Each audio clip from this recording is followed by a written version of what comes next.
Hello everyone, welcome back to the channel. तो आज हम लोग फिर से करने वाले हैं गोल्ड का एनालिसिस और वो टाइम आ चुका है जब हम लोग बात करने वाले हैं ये जो वॉर चल रहा है मिडिल ईस्ट में, जो वॉर चल रहा है इसराइल और ईरान के बीच में, जिसमें यूएसए भी इन्वॉल्व है। इस वॉर का इम्पैक्ट क्या पड़ने वाला है गोल्ड के ऊपर, कौन कौन से इंपॉर्टेंट बाइंग और सेलिंग लेवल्स होने वाले हैं, इन सब के ऊपर एक एक करके बहुत ही डिटेल्ड और सिंप्लीफाइड लैंग्वेज में हम लोग चार्ट का एनालिसिस करने वाले हैं। करना आपको यह है, वीडियो को स्टार्टिंग से लेके एंड तक देखना है। चैनल पे नए हो तो make sure to subscribe for daily analysis of gold, bitcoin, और मैं इंडियन मार्केट का भी एनालिसिस करता हूं। तो स्टार्ट करते हैं गोल्ड का एनालिसिस। उससे पहले, जैसा कि आप लोगों को पता ही होगा, मिडिल ईस्ट में जो वॉर चल रहा है, ठीक है, इसराइल ने मल्टीपल अटैक्स किए हैं ईरान के ऊपर, और यूएसए ने क्लेम किया है कि उन्होंने ईरान के सुप्रीम लीडर को असैसिनेट कर दिया है। ठीक है, ऐसा क्लेम आ रहा है। कितना सच है कितना झूठ है वो तो धीरे धीरे, क्या है हकीकत वॉर का, इसका तो हमें धीरे धीरे पता चलेगा। लेकिन इन सब का मार्केट पे क्या इम्पैक्ट पड़ने वाला है ये ऑलरेडी आपको कहीं ना कहीं गोल्ड में देखने को मिला होगा, जो कि एक आपको इतना अच्छा खासा गैप अप के साथ आपको नजर आया। कहीं ना कहीं सबको पता था कि गोल्ड में बहुत अच्छा गैप अप देखने को मिलेगा। इससे पहले मैं आपको थोड़ा सा इसके पीछे का हकीकत बताता हूँ, ध्यान से सुनना और समझना अच्छे से। ठीक है, उसके बाद हम लोग चलेंगे एनालिसिस के ऊपर भी। लेकिन आप खुद सोचो कि जब भी वर्ल्ड में किसी भी तरह का टेंशन होता है या वॉर होता है या कोई ट्रम्प का ट्वीट आता है, आलतू फालतू सा ट्वीट, वो हमेशा मार्केट के क्लोज होने के बाद ही क्यों आता है। ठीक है, इसके पीछे के रीजन को समझना। क्योंकि जो बड़े बड़े इन्वेस्टर्स हैं, बड़े बड़े जो ट्रेडर्स हैं या जो इंसाइडर्स हैं, चाहे बोले तो किसी कंट्री का प्रेसिडेंट, ठीक है, मैं इनडायरेक्टली जो बोल रहा हूँ उस चीज को समझना, चाहे किसी कंट्री का प्रेसिडेंट हो या प्राइम मिनिस्टर हो, वो जो भी वॉर का डिक्लेरेशन करता है या जो भी मार्केट को लेके नेगेटिव न्यूज या पॉजिटिव न्यूज देता है, वो कब देता है? मार्केट की क्लोजिंग होने के बाद देता है। ठीक है, इसके पीछे का मेजर रीजन है क्योंकि वो लोग क्या करते हैं, अपने पोजीशंस को, मार्केट जैसे फ्राइडे को जब मार्केट क्लोज होने वाला होता है, तो वो लोग अपने पोजीशंस को क्रिएट करके पहले से बैठ जाते हैं मार्केट के अंदर। उसके बाद जैसे ही मार्केट क्लोज हुआ, उन्होंने क्या किया, फ्राइडे को क्लोजिंग हुआ, उसके बाद उन्होंने अटैक कर दिया ईरान के ऊपर। ऐसा क्यों? आप खुद सोचो, ये जो अटैक था वो कब हो सकता था? मंडे को भी हो सकता था, ट्यूसडे को भी हो सकता था, वेडनेसडे को भी हो सकता था। लेकिन जो बड़ा बड़ा जो ग्लोबल इम्पैक्ट होता है, जिसका फाइनेंशियल मार्केट के ऊपर बहुत ही नेगेटिव या पॉजिटिव इम्पैक्ट देखने को मिलता है, वो हमेशा वीकेंड्स में ही क्यों मिलता है? ठीक है, इन्होंने बिल्कुल ही मजाक बना रखा है फाइनेंशियल मार्केट का। ठीक है, ये अपने तरीके से मैनिपुलेट करते हैं। जब से, खास करके जब से ट्रम्प आया हुआ है प्रेसिडेंशियल रूल में, तब से उसने मतलब मजाक बना रखा है लिटरली मार्केट का। ठीक है, मैं ये चीज डायरेक्टली बोलता हूँ। और मैं ये भी चाहता हूँ कहीं ना कहीं कि कोई जेन्युइन वैसा इंसान हो ना, ठीक है, जो इन्वेस्टर हो, बड़ा सा, मतलब कोई बिलियनियर या ट्रिलियनियर हो, जो जेन्युइन हो थोड़ा सा, जो कंटिन्यू देख रहा है मार्केट की कंडीशन को कि कैसे मार्केट को मैनिपुलेट किया जा रहा है। देखो, उन्होंने क्या किया होगा, यहाँ पे अपना बाइंग पोजीशन क्रिएट कर रखा होगा ऑलरेडी, उसके बाद उन्होंने अटैक कर दिया। ठीक है, उन्हें पता है यहाँ से गोल्ड ऊपर जाएगा। ठीक है, वो कंटिन्यू पैसा इसमें बना रहे होंगे। लेकिन कोई ऐसा एक जेन्युइन पर्सन हो जो यहीं से डंप कर देना, तो फिर मजा आए इस चीज का थोड़ा सा, कि उन्हें भी कहीं ना कहीं अपना पोजीशन स्क्वायर ऑफ करना पड़े, जो मजाक बना के रखे हुए हैं फाइनेंशियल मार्केट के अंदर, जिन्होंने भी इस फाइनेंशियल मार्केट को मजाक बनाया, चाहे किसी कंट्री का प्रेसिडेंट हो या प्राइम मिनिस्टर हो या कोई इकोनॉमिस्ट हो, आई डोंट केयर। लेकिन कहीं ना कहीं ना बहुत कम है जेन्युइन लोग जो ऐसा करेंगे। लेकिन फिर भी मैं सीरियसली, मैं जैसे देख रहा हूँ ना पिछले बहुत टाइम से मार्केट को, मैं ऐसा जेन्युइनली चाहता हूँ कि कोई ऐसा बिलियनियर या ट्रिलियनियर जिसके पास बहुत पैसा हो, वो बहुत ही हाई वॉल्यूम के साथ जैसे ही यहाँ से गैप अप हुआ ना, यहीं से डंप कर देता गोल्ड को, पूरा नीचे चला जाता, क्रैश कर जाता। फिर समझ में आता कि जो पोजीशन बना के बैठते हैं, जो मैनिपुलेट करते हैं मार्केट को, उनको भी थोड़ा सा ये चीज का रियलाइजेशन होना चाहिए कि हमेशा आप मार्केट को अपने अकॉर्डिंग नहीं चला सकते, मैनिपुलेट नहीं कर सकते। लेकिन कहीं ना कहीं ये कड़वा सच है जो कि मार्केट को मैनिपुलेट कर रहे हैं, मार्केट को सर्कुलेट कर रहे हैं अपने तरीके से। ये अब खुद सोचो ना कि जिसने भी देखो, ये जो जहाँ पे गोल्ड क्लोज हुआ था ना, ये एक अच्छा सेलिंग एरिया था। जिन लोगों ने भी ओवरनाइट पोजीशन होल्ड किया होगा सेलिंग में, उनका सोचो क्या हाल हुआ होगा गोल्ड में। ठीक है, वैसे ही देखो इंडेक्स वगैरह कितना गिरा हुआ है, सब इंडियन मार्केट भी गिरा हुआ है। मतलब बिल्कुल ही मजाक बना दिया है इन्होंने।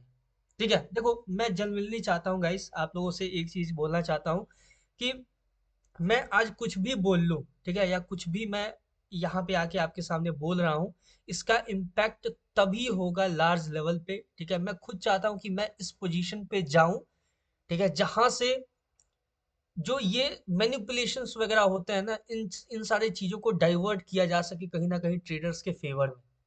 ठीक है, लेकिन देखो ये कुछ भी है या जो भी मैं सोचता हूँ, जो भी मैं करना चाहता हूँ, ये तभी होगा जब आपका सपोर्ट होगा। कभी भी कोई भी इन्फ्लुएंसर हो या कोई भी ट्रेडर हो, उसके बाद का वैल्यू तभी होता है जब एक बल्क ऑफ पीपल जो होते हैं वो उसके सपोर्ट में होते हैं, या फिर उसके पास बल्क ऑफ ऑडियंस होते हैं मिलियंस में। ठीक है, तो मैं जनरली ये चाहता हूँ कि जिन लोगों ने भी वीडियो देखा है मेरा, या जो देखते आ रहे हैं काफी टाइम से, अगर उन्हें मेरा कंटेंट जेन्युइन लगता है या जो भी है, तो मेक श्योर टू सब्सक्राइब। ठीक है, मैं चाहता हूँ एक मिलियंस ऑफ पीपल का कम्युनिटी क्रिएट करना, जहां पे सिर्फ और सिर्फ जेन्युइन चीजें हो। ठीक है, जैसे जो भी चीजें हो, जो भी बातें हो मार्केट को लेके हो, जो भी एक जेन्युइन चीजों के ऊपर बेस्ड हो ये सारी चीजें। तो आज मेरे बात का वैल्यू तभी होगा जब आप सपोर्ट करोगे, आप मेरे बात को सर्कुलेट करोगे, शेयर करोगे, एक वीडियो को स्टार्टिंग से लेके एंड तक देखोगे, एक रीच क्रिएट होगा जो लार्जर ऑडियंस तक पहुंचेगा, तभी मेरे किसी भी बात का कोई भी वैल्यू होगा। ठीक है, तो make sure to subscribe and like, और एक प्यारा सा कमेंट जरूर से करना आपको कुछ भी अच्छा लगा हो मेरे कंटेंट में, प्रीवियस आपने जो भी देखा या फिर अभी देख रहे हो। ठीक है, अभी हम लोग स्टार्ट करते हैं यहाँ से मार्केट किस डायरेक्शन में मूव करने वाला है, कौन कौन से इंपॉर्टेंट लेवल्स होंगे जहां से हमें एक अच्छा बाइंग या फिर सेलिंग देखने को मिलेगा। इन सब के बारे में एक एक करके डिटेल से और बहुत ही सिंप्लीफाइड लैंग्वेज में चार्ट का एनालिसिस करने वाले हैं। सबसे पहले ये देखो 30 मिनट का आपके पास टाइम फ्रेम है। ठीक है, 30 मिनट टाइम फ्रेम पे देखोगे तो आपके पास पीछे कोई लेवल नहीं है ऐसा मार्केट में जहां से आप ड्रॉ कर सको। तो अपने पास क्या ऑप्शन आता है कि हम वहां पे जाएं जहां पे लेवल्स हो, यानी आपको नजर आएगा यहाँ कहीं इस एरिया में मार्केट ट्रेड कर रहा है अभी के लिए देखा जाए तो। देखो ध्यान से, तो हमें क्या करना होगा, हमें इसी एरिया से इंपॉर्टेंट की लेवल को फाइंड आउट करना होगा जहां से मार्केट या तो ब्रेकआउट या फिर ब्रेक डाउन देगा। तो सिंपल, हम लोग लोअर टाइम फ्रेम पे थोड़ा चलेंगे या फिर इसी टाइम फ्रेम पे इस एरिया से इंपॉर्टेंट की लेवल्स को एक्सट्रैक्ट करेंगे, और उसके ऊपर के जो भी कंडीशंस है उसको डिस्कस करेंगे कि कहाँ से बाइंग या फिर कहाँ से हमें सेलिंग देखने को मिल सकता है एक एक करके। ठीक है, सबसे पहले चलते हैं यहाँ पे इस लेवल के पास और देखते हैं कि यहाँ पे हमें क्या देखने को मिल रहा है। ठीक है, ध्यान से देखोगे आपको तो एक यहाँ पे ऑलरेडी एक लेवल नजर आएगा जो कि ये लेवल है। ठीक है, इसको मैं एक्सटेंड करता हूँ, कहाँ तक एक्सटेंड करना है, जहाँ पे मार्केट ट्रेड कर रहा है अभी के लिए। ठीक है, ध्यान से देखोगे अगर आपने ऐसे एक्सटेंड किया तो यहाँ पे आपको नजर आएगा कि मार्केट यहाँ पे एक स्टॉपेज लेता हुआ नजर आ रहा है। ठीक है, सिंपल देख सकते हो, यानी ये लेवल इंपॉर्टेंट है, तभी मार्केट यहाँ पे एक स्टॉपेज क्रिएट कर रहा है। इसके बाद नेक्स्ट जो लेवल होगा उसके ऊपर बात करते हैं। जो नेक्स्ट लेवल अपने पास इंपॉर्टेंट होगा वो होगा ये हाई। ठीक है, मार्केट ने यहाँ पे जो हाई लगाया है ये होगा अपने पास नेक्स्ट इंपॉर्टेंट की लेवल। क्लियर हो चुका है, देखो सिंपल मैंने इसको एक ब्लैक लाइन से मार्क किया हुआ है। इसके बाद जो नेक्स्ट लेवल होगा वो होगा अपने पास, यहाँ पे आपको नजर आएगा एक सपोर्ट। ध्यान से देखो, मार्केट अपसाइड से जब आया, ठीक है, यानी कि अपसाइड से जब यहाँ पे डाउन के लिए आया तो इस लेवल पे सपोर्ट लेके मार्केट बाउंस बैक किया है। तो ये होगा नेक्स्ट अपना इंपॉर्टेंट लेवल। देखो मैं एक एक इंपॉर्टेंट की लेवल को डिस्कस करूंगा और उसके पीछे के साइकोलॉजी को भी डिस्कस करूंगा, कैसे आप ट्रेड प्लेस कर सकते हो, कैसे आप एग्जीक्यूट कर सकते हो, इन सारी चीजों को भी डिस्कस करूंगा। अब यहाँ पे नेक्स्ट अपना इंपॉर्टेंट लेवल होगा ये। ठीक है, इसको भी हम मार्क करते हैं, और ये जो लेवल है ना ये होगा अपने पास मेक और ब्रेक लेवल। कैसे होगा, क्या होगा, इसके पीछे का मैं रीजन समझाऊंगा आपको एक एक करके, बस पेशेंसली देखना है आपको। ठीक है, देखो ध्यान से, इसको कहाँ तक एक्सटेंड करना है हमें, सिंपल जहां तक मार्केट ट्रेड कर रहा है उसके आसपास तक हम एक्सटेंड करके रखेंगे। ये कुछ इस तरीके से आपको देखने को मिला, ठीक है। यहाँ पे नीचे वाला जो लेवल था ये आपको नजर आया, मैंने इसको, ये जो गैप है इस गैप को सिंपल मार्क किया हुआ है और कुछ नहीं है। अब देखो ये जो पहला ब्लैक लाइन है ये क्या है, ये हाई है, यानी कि यहाँ पे जो हाई मार्केट ने लगाया है वो हाई है, और ये जो दूसरा है ये क्या है, सपोर्ट है, जो कि मार्केट ने सपोर्ट की तरह यूज किया है, और ये जो अपसाइड का है ये है एक सेलिंग एरिया। सिंपल है, यहाँ तक समझ में आ गया, क्लियर है हर हर चीज, हर एक पॉइंट। अब इसके ऊपर हम लोग कंडीशंस डिस्कस करने वाले हैं। देखो यहाँ भी डिस्ट्रैक्शन है, तो डिस्ट्रैक्शन लाइफ में लगा रहता है, लेकिन हमें फोकस करना है अपने काम के ऊपर, अपने चीजों के ऊपर, ठीक है। अब देखो ये जो पहला ब्लैक लाइन है वो है आपका हाई, सॉरी, हाई है, ठीक है। दूसरा है वो है सपोर्ट। अब हम यहाँ से क्या करेंगे, मार्केट अगर इसके ऊपर सिंगल कैंडल ब्रेकआउट देता है, सबसे पहले हम देखेंगे मार्केट को अप्रोच करता हुआ इस हाई के पास, ठीक है। क्लियर है ये चीज, देखो बहुत ही सिंपल है एनालिसिस, मेरा जो भी होता है वो इतना ही सिंपल होता है। जैसे ही मार्केट इसके ऊपर ब्रेकआउट देगा हम कहाँ देखेंगे मार्केट को, इस हाई के पास अप्रोच करता हुआ, सिंपल है। अगर यहाँ पे देखो जैसे ही हाई के पास अप्रोच करेगा हम सिंपल मार्केट से एग्जिट हो जाएंगे। अगर मार्केट इसके ऊपर फिर कंटिन्यू करता है और ये जो अपसाइड का जो सपोर्ट लेवल है यहाँ पे टैप करने के बाद अगर रिजेक्शन देता है, ठीक है, यहाँ से रिजेक्शन देखने को मिलता है, तो फिर हम यहाँ से मार्केट में एक सेलिंग एक्सपेक्ट करेंगे डाउन साइड के लिए मोस्ट प्रोबेबली, ठीक है। वो सेलिंग कहाँ तक हो सकता है, मोस्ट प्रोबेबली आपको यहाँ तक डाउन साइड के लिए इस लेवल के आसपास देखने को मिल सकता है, या फिर जो मार्केट क्रिएट करेगा यहाँ से जब ऊपर जाएगा तो मार्केट कोई एफवीजी या ऑर्डर ब्लॉक क्रिएट करेगा, वहां तक हम सेलिंग देखेंगे।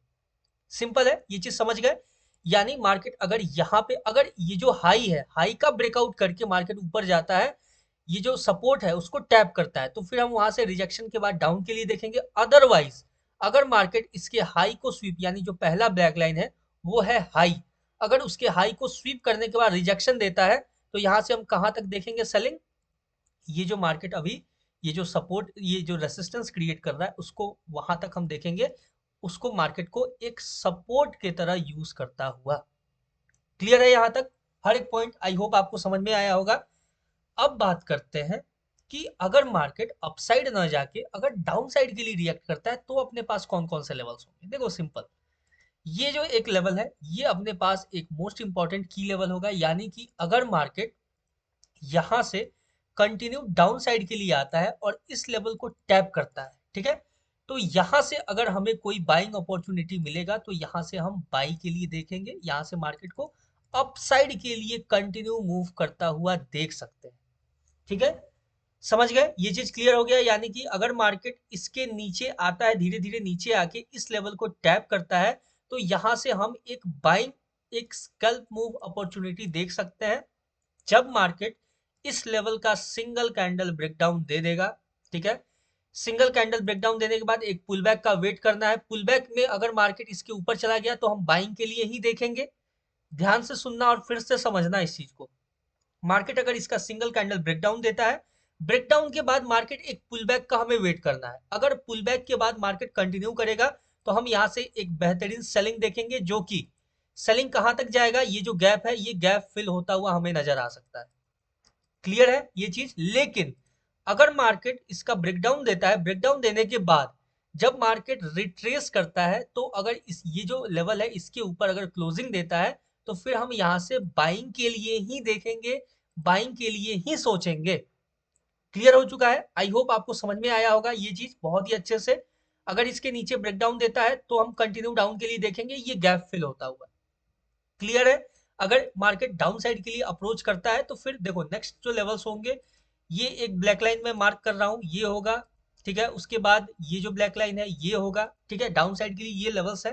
क्लियर है, ज्यादा बड़ा मूव के लिए नहीं जाना है, हमें फोकस करना है अपने स्कैल्प मूव के ऊपर, क्योंकि मार्केट में काफी ज्यादा ट्रैप और वॉलेटिलिटी देखने को मिल सकता है, इसलिए मार्केट से अपने अच्छा खासा पॉइंट लेके कैप्चर करके अपने रिस्क रिवॉर्ड के हिसाब से हमें एग्जिट होना होगा। ज्यादा हम मार्केट में टाइम स्पेंड नहीं करेंगे अगर मार्केट सेलिंग में आता है तो, ठीक है। बाइंग के लिए थोड़ा सा हम लोग एग्रेसिव हो सकते हैं, लेकिन अभी नहीं होंगे, ठीक है। थोड़ा सा ट्राई करना अपने आप को पेशेंस में मेंटेन करने का, ठीक है।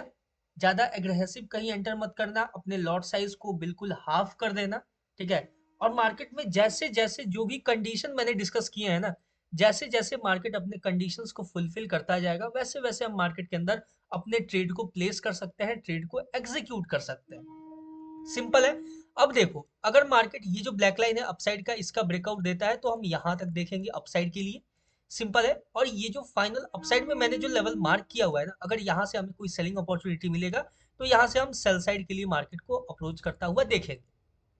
क्लियर है। देखो ज्यादा यहाँ पे ना कंडीशंस बहुत है, इसलिए कंफ्यूज नहीं होना है, ठीक है। ये पहला जो ब्लैक लाइन है ये है हाई, दूसरा जो है ये है सपोर्ट, जिसको market as a resistance use कर सकता है, और ये जो फाइनल है ये है फाइनल सेलिंग लेवल, ठीक है। क्लियर है यहाँ तक? आई होप आपको समझ में आया होगा, यहाँ तक कोई भी प्रॉब्लम नहीं हुआ होगा। डाउन साइड के लिए अभी जैसे मार्केट आ रहा है, अगर इस लेवल पे मार्केट अप्रोच करता है, यहाँ से हमें कोई बाइंग अपॉर्चुनिटी मिलेगा तो हम बाइंग साइड के लिए देखेंगे, बाई साइड के लिए सोचेंगे। क्लियर है यहाँ पे? अगर मार्केट इसका सिंगल कैंडल ब्रेकडाउन देता है और छोटा सा पुल बैक के बाद मार्केट कंटिन्यू करता है तो फिर हम सेल साइड के लिए देखेंगे। अदरवाइज अगर मार्केट पुल बैक के समय ऊपर निकल जाता है अपसाइड की तरफ, इस लेवल के ऊपर क्लोजिंग देता है, तो फिर हम बाई साइड के लिए ही देखेंगे। क्लियर है? आई होप आपको बहुत ही अच्छे से समझ में आया होगा। और कोई भी कहीं भी कोई डाउट हो तो आप कमेंट सेक्शन में कमेंट जरूर से करके बताना, क्या आपको डाउट है, क्या प्रॉब्लम है, ठीक है। ये जो यहाँ पे थोड़ा सा ना, मैं समझ रहा हूँ कि यहाँ पे थोड़ा सा मैसी हो गया है, इसको थोड़ा सा क्लीन करते हैं, ठीक है। ये समझ गए, ये अपसाइड का जो सेलिंग लेवल इस पे टैप करेगा और रिजेक्शन देगा तो हम सेल साइड के लिए देखेंगे, ठीक है। सिंपल है। यहाँ पे हमें क्या देखना होगा कि मार्केट या तो पहले ब्लैक लाइन से, अगर मार्केट पहला ब्लैक लाइन क्या हाई को स्वीप करके अगर रिजेक्शन देता है तो छोटा सा हम स्कैल्प मूव देखेंगे यहाँ तक। ये जो मार्केट अभी जो रेसिस्टेंस क्रिएट कर रहा है यहाँ तक हम देखेंगे अप्रोच करता हुआ, या तो फिर अगर मार्केट इसका ब्रेकआउट दे देता है और नेक्स्ट ब्लैक लाइन के पास पहुंच जाता है और वहां से अगर हमें कोई देखने को मिलता है अपॉर्चुनिटी सेल साइड के लिए, तो हम कहां तक देखेंगे, ये जो रेसिस्टेंस क्रिएट कर रहा है फिर से वहां तक हम देखेंगे। इन दोनों लेवल्स के बीच से कहीं से भी, इन दोनों लेवल्स पे कहीं से भी हमें डाउन साइड का अपॉर्चुनिटी मिलेगा तो हम यहाँ तक ये एक स्कैल्प मूव प्लान कर सकते हैं, ठीक है। क्लियर हो चुका है। और ये सिर्फ स्कैल्प मूव ही नहीं है, ध्यान से देखोगे तो ये बहुत अच्छा खासा पॉइंट है जिसको आप कैप्चर कर सकते हो, ठीक है। तो जब मैं स्कैल्प मूव का बात करता हूँ तो वो बहुत अच्छा एक पॉइंट होता है। ऐसा नहीं है कि 100 पिप या 50 पिप मैंने बोल दिया और हो गया, यार मैंने तो 50 पिप कैप्चर करा दिया, ये कर दिया वो कर दिया, नहीं। मेरा जो भी एनालिसिस होता है वो मिनिमम 100, 150, 200, 300 पिप्स के होते हैं। आप ध्यान से देखना तो आपको समझ में आएगा, ठीक है। ये चीज क्लियर हो चुका है। आई होप आपको कहीं भी कोई कंफ्यूजन नहीं हो। इन्हीं सिंपल से कंडीशंस के ऊपर मार्केट जैसे जैसे अपने कंडीशंस को फुलफिल करता जाएगा वैसे वैसे हमें अपने ट्रेड को प्लेस करना होगा पेशेंसली, बिल्कुल, ठीक है। पैनिक नहीं करना है मार्केट के अंदर, पेशेंसली अपने पोजीशंस को मैनेज करना है। अपना जो लॉट साइज है उसको या तो 75% या तो 50% कर लेना, और वहां से आप एक छोटा सा रिस्क रिवॉर्ड के साथ बेहतर एक स्कल्प मूव कैप्चर करने का ट्राई करना। अभी देखो, मैं ये भी बोल सकता था कि मार्केट में यहाँ से आप सेल कर दो यहाँ तक के लिए, लेकिन नहीं, ठीक है। ये अपना कंडीशन नहीं है। मार्केट अगर इस लेवल पे अप्रोच करेगा तो ही हम बाइंग के लिए देखेंगे। हो सकता है कि मार्केट यहीं से अपसाइड के लिए निकल जाए, जैसे ही इसका ब्रेकआउट देगा तो हम बाई के लिए सोचेंगे, ठीक है, क्योंकि अपना कंडीशन है कि इसके ऊपर ब्रेकआउट देगा तो बाई। तो ये चीजें हैं, ठीक है। तो कंडीशंस को फुलफिल होने देना है। आई होप आपको हर एक पॉइंट बहुत ही अच्छे से क्लियर हुआ होगा। और अगर आपको अच्छा लगा हो तो make sure to subscribe us और लाइक करना, एक प्यारा सा कमेंट देना। मिलते हैं किसी नेक्स्ट वीडियो में किसी नए एनालिसिस के ऊपर, तब तक के लिए all the best for gold trading. Thank you very much.